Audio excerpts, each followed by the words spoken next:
एक breaking news येते। मुंबईमध्ये 36 विधानसभा मतदारसंघामध्ये महायुतीचे संयुक्त मेळावे होणार आहेत। 12 एप्रिलपर्यंत मेळावे घेण्याचे लोकसभा प्रभारी दिनेश शर्मा यांनी सूचना दिलेल्या आहेत। पातळी सोडून विरोधकांना प्रत्युत्तर न देण्याचे सुद्धा शर्मा यांनी मुंबई भाजप पदाधिकाऱ्यांना निर्देश दिलेले आहेत। ओम देशमुख आपले प्रतिनिधी सध्या आपल्या सोबत आहेत। अधिकची माहिती घेऊयात। ओम,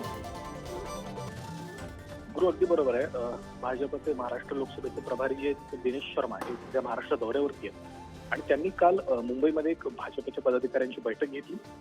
या बैठकीमध्ये मुंबईतील लोकसभा मतदारसंघांचा जो प्रचार आहे तो थेटपणे सुरू करण्याच्या सूचना कालच्या बैठकीमध्ये देण्यात आल्या।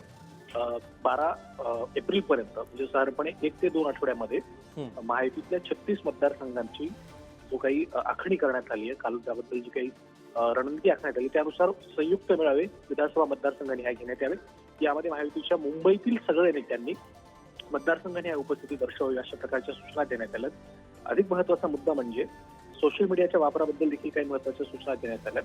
विरोधकांवरती टीका करताना कुठल्याही प्रकारे पातळी सोडून आरोप आणि प्रत्यारोप करू नका, जेणेकरून पक्षाच्या प्रतिमेवर त्याचा परिणाम होईल अशा प्रकारच्या सूचना सुद्धा कालच्या बैठकीमध्ये दिनेश शर्मा यांनी मुंबई भाजपच्या पदाधिकाऱ्यांना दिल्या आहेत। गुरु, धन्यवाद ओम या सविस्तर माहितीसाठी।